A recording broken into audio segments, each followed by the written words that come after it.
Guilty sa kasong qualified human trafficking si dating Bamban Tarlac Mayor Alice Go at 7 iba pa kaugnay ng sinalakay na Pogo Hub na pugad ng iba't ibang scamming activities. Sinentensyahan siyang makulong habang buhay. May report si Marisol Abduraman. Mukhang ordinaryong opisina sa unang tingin. Wala yung susi ng sakyan. Pero nang salakayin ng mga otoridad, daang-daang Pilipino at dayuhan pala ang sapilitang pinagtatrabaho sa online scamming sa compound ng Zune U1 Technology Incorporated. Nadiskubre ang mga gamit para umano sa iba't ibang scam. Ang Pogo Hub nasa likod lang mismo ng munisipyo ng Bamban Tarlac. Sa dokumentong nakuha ng Presidential Anti-Organized Crime Commission o PAOK, nakapangalan sa dating alkalde ng Bamban na si Alice Guo ang lupang pinagtayuan ng Pogo Hub. Siya rin ang nag-apply para sa building permit ng mga gusali sa compound. Kinasuhan si Guo ng qualified human trafficking. Matapos ang mahigit 1 taon, hinatulan siyang guilty. First time tayong nag-file ng organizing human trafficking. So first time din na nag-convict ang court ng organizing. Malaking bagay na nagamit natin ng section na yan. Yung kaso sa Porac Pogo, yun yung theory natin para madawit yung mga tao na hindi sila mismo yung nanakit, hindi sila yung nag-recruit, pero kasama talaga sila sa pagpundar ng organisasyon. Sinintensyahan si Guo ng life imprisonment. Pinagbabayad siya ng 2 milyong pisong multa at 600,000 pesos na moral at exemplary damages sa bawat biktima. 7 iba pa ang kasamang hinatulang guilty, habang 8 ang naakwit. Ang importante po yung main players natin, lahat convicted. May 5 akusadong pinaghahanap pa, kasama sina Dennis Cunanan na dati nang nasangkot sa PDAP scam. Sabi ng korte, napatunayan ng mga ebidensya na kumpleto ang 3 elemento ng qualified trafficking sa kaso. Idineklara rin forfeited ang buong compound ng Baofu na may halagang 6 billion pesos. Ibig sabihin, kukunin na ito ng gobyerno. Hindi dumalo physically si Alice Guo sa pagdinig. Sa halip, ginawa ang promulgation via video conferencing. Hindi na rin daw hiniling ng prosecution sa korte ang physical presence ni Guo. Ililipat sa Women's Correctional Institution si Guo, nakasalukuyang nasa Pasig City Jail Female Dormitory. Sa New Bilibid Prison naman ang ibang hinatulan. Sa farm nga po ako lumaki po. Po isang Filipino at lalong-lalo na po hindi po ako spy. At kahit sinabi ng Manila Regional Trial Court Branch 34 nitong Hunyo na walang pagdududa na isang Chinese citizen si Guo, sabi ng Justice Department, she has to serve her sentence first. Any foreigners who are convicted of crimes here in the Philippines must serve their sentence first. And after service of their sentence, that is when they will be deported to their countries. Marisol Abduraman, nagbabalita para sa GMA Integrated News.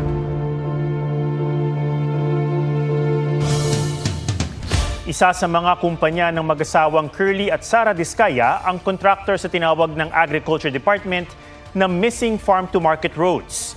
Para naman mabawi ang perang ninakaw umano mula sa kaban ng bayan, ipinasubasta na ng Bureau of Customs ang 7 luxury vehicles ng mga Diskaya.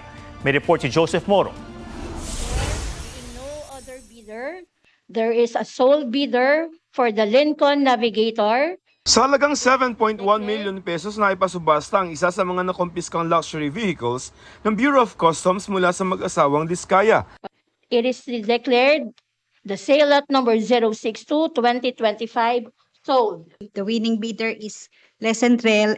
Ang mga bundle-bundle ng cash na ibinayad ng winning bidder nakalagay sa backpack at idinaan pa sa money counter. 3 sa 7 luxury vehicles ang matagumpay na naisubasta. 2 sa mga ito nakuha sa kabuang halagang lampas 30 million pesos ng iisang kumpanya. Walang nagbid sa Rolls-Royce ang sasakyang sumikat dahil sa payong nito. Kano itong payong nyo? Ilang milyon itong payong nyo? Pinakamahal ito na may starting bid na 45.3 million pesos. Ayon sa BOC, maaaring ibaba nila ang presyo sa susunod na bidding. Ang malilikom na pera mula sa public auction iriremit sa National Treasury. 8 kumpanya ang nagbid na sinuri ng customs. Establishing the purchasing power of the bidder to make sure na hindi sila dummy, no? Na kumuha lang ng isang taong kakilala at sasabihan na bibigyan siya ng pera at mag-participate sa auction. Hindi na mabibigyan nila Diskaya yan, nakaprease yung asset nila eh. Nakaprease ang accounts nila eh. Kinumpiska ang mga sasakyan mula sa mga Diskaya matapos lumbas na kulang ang mga papeles at ibinayad na tax para sa mga ito. Asset recovery is a component of anti-corruption work because without it, the financial damage caused by these people cannot be repaired. These 7 luxury vehicles were purchased with flood control money. Pero di lamang sa manumalyang flood control projects dawit ang mga Diskaya. Isinasangkot din sila sa mga di nagawang farm-to-market roads sa Davao Occidental. Ayon sa Agriculture Department, pagmamayari ng mga Diskaya ang Great Pacific Builders and General Contractors na kinontrata para sa pagsisemento ng National Highway sa Barangay Sanghay sa bayan ng Malita, Davao Occidental. 2021 pa dapat tapos ang proyekto nagkakahalaga ng 12 million pesos pero hanggang ngayon hindi pa napapakinabangan. Kabilang ito sa 8 farm-to-market roads sa probinsya na binansagang missing ng DA. 4 sa proyekto ang may bahagyang nagawa habang 4 ang walang nagawa kahit ano. May gumagalaw. Ibig sabihin, may nagtatrabaho. When in fact, these projects were funded 2021-2023 where the budget has already lapsed. Hinihingan pa ng pahayag ang kampo ng mga Diskaya tungkol dito.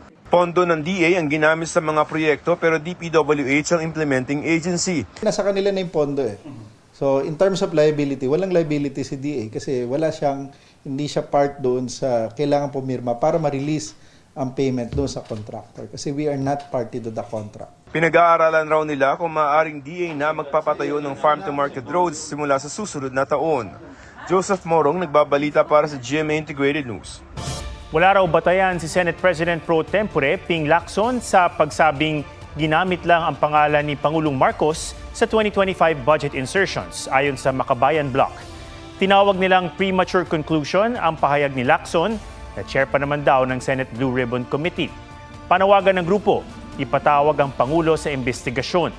Kinwestiyon din ng grupo ang tila pagsang-ayon ng Ombudsman kay Lacson. Tanong nila, inaabsuelto na ba ng Ombudsman at ng Blue Ribbon Committee ang Pangulo kahit wala pang investigasyon? Sinusubukan pa namin kunan ng pahayag ang Malacanang. Nauna nang sinabi ni Ombudsman Jesus Crispin Remulla na may gumugulong ng motu proprio investigation. Sabi naman ni Lacson, naging basehan niya ang 1.15 billion pesos na halaga ng mga proyektong binito ng Pangulo. Mahirap daw paniwalaan ang sinabi ni dating Congressman Zaldico na siya mismo ang nag-deliver ng 25 billion pesos na kickback dahil inamin na noon ni dating DPWH Undersecretary Bernardo na siya ang may hawak ng kickback deliveries. Nagpahiwatig si Pangulong Marcos ng balasahan sa gabinete. Lumutang ang tanong kung posibleng mapabilang dyan si First Lady Liza Araneta Marcos matapos siyang pabirong banggitin ng Pangulo sa talumpati. May report si Ivan Mayrina. It's your new designation. Di ba magka-cabinet shake-up tayo? Agaw pansin ang mga pahayag ni Pangulong Bongbong Marcos sa Bagong Bayani Awards ngayong umaga. Bukod sa pahiwatig ng balasahan sa gabinete, sinabi rin niyang magiging bahagi nito si First Lady Liza Araneta Marcos. She has become our ambassador now for migrant workers. It's your new designation. Di ba magka-cabinet shake-up tayo sa kasama ka na dun sa... Pero sabi ng palasyo, kung nakita niyo po na parang pabiro po yung pagkakasabi ng Pangulo, so yun muna po tayo. Face value. Ditong Lunes nagkaroon na ng pagbabago sa gabinete nang ianunsyo ng Malacanang ang pagbibitiw ng dating Executive Secretary Lucas Bersamin dahil umano sa delikadesa. Pero si Bersamin iginiit na hindi siya nag-resign, sabay tanggi na wala siyang kinalaman sa budget insertions. Hindi binawi ng Malacanang ang nauna nilang anunsyo. At nagkausap naman po sila ng Pangulo face-to-face at let us just leave it at that. Do we still stand by our statement that he resigned out of delicadeza? Muli po, ang pina-announce po sa atin ay galing sa palasyo at kung ano po nararamdaman ni E.S. Bersamin, yun din po na ginagalang po natin ang kanyang nararamdaman. Inanunsyo rin nung Lunes ang pagbibitiw ni Amenang Pangandaman bilang Budget Secretary. Kinumpirma yan ni Pangandaman. Anya, nagsumite siya ng irrevocable resignation sa ngalan ng integridad sa serbisyo publiko. Itinanggi rin niya ang aligasyon kaugnay ng budget insertions. Kahit may dinadawit ng miyembro ng gabinete sa katiwalian, wala raw internal investigation ng Malacanang. Di rin daw lusot kahit nagbitiw na sa pwesto. Wala pong pwedeng lumagpas. Kung kinakailangan po imbestigahan, private citizen, public official, kung kailangan imbestigahan, dapat imbestigahan. Ivan Mayrina nagbabalita para sa GMA Integrated News. Sa impounding station ang bagsak ng 7 luxury vehicles na nabistong hindi rehistrado sa NLEX. Sa Baguio City naman, sinalakay ang isang bahay kung saan inabutang pinipinturahan ng umunoy nakaw na sasakyan. May report si June Veneracion. Sa unang tingin, tila pinapaayos lang ang sasakyang ito sa isang bahay sa Baguio City. Pero ang sasakyan, nagbabagong bihis dahil nakaw pala. Binasag po yung windshield ng kanya pong sasakyan. Binaklas nga po yung ignition coupling, nag-tap ng mga lines para at least mapagana. Ito pong kanya pong sasakyan. Nang salakayin ng PNP Highway Patrol Group ang bahay, nadat ng pinipinturahan na ng puti ang AUV na dating kulay light brown. Hindi pa raw nababago ang engine at chassis number. At during our macro etching, napatunayan at nalaman din natin na yun mismo yung sasakyan na hinahanap po or nawawala. Dinakip ang may-ari ng bahay na itinanggi ang paratang. Mga di-rehistradong luxury vehicles naman ang nabisto ng Land Transportation Office at PNP HPG sa isang gas station sa NLEX. Sa driver po, pwede po makita sa driver's license siya kakuha sila po. Permit na po May sports car na improvised plate lang ang nakakabit. Ayon sa social media post na nagpakilalang may-ari, nakalimutan lang umano niyang iparehistro ang mga ito. Aabot sa 7 luxury vehicles, kabilang ang isang Ferrari ang inimpound. Ang kanila pong profile almost mga businessman din, businessman and mga private individuals. Kaya tinitignan din talaga din ng PNP HPG kung ito po ba'y dumaan din sa tamang proseso. June Veneracion, nagbabalita para sa GMA Integrated News. Wala ng buhay at nasakluban pa ng diaper sa ulo ang isang pating sa Zamboanga City. Nang sisiri ng mga diver, bumulaga ang sandamakmak na basura sa mga bahura. May report si Von Aquino. Palutang-lutang ang patay na pating na ito nang makita ng isang dive group malapit sa Little Santa Cruz Island Sandbar sa Zamboanga City kahapon. Ang juvenile reef shark nasakluban ng diaper sa ulo. We were about to go home and we saw something floating among the garbage in the sea. So when we approached it, nagulat kami na shark pala siya. Posible raw namatay sa suffocation ng pating. Sharks have to continue swimming in order to get oxygen in their body. So once they stop swimming, wala na oxygen na makakadaan sa system nila. And this is caused, of course, obviously by the diaper. Sa underwater video na kuha ng kasama nilang banyaga, makikita ang maraming diaper sa corals. Kuha ito sa dive site sa dulo ng Small Santa Cruz at front area ng Big Santa Cruz, mga pangunahing tourist spot sa Zamboanga. Ngayong taon din daw, 2 hawksbill turtle na critically endangered na ang kanilang ni-rescue sa gitna ng lumulutang na basura. Dinala mga ito sa city veterinary pero namatay kinalaunan. We suspect na naka-ingest sila ng plastics kasi ang kinakain ng mga turtles ay yung mga jellyfish.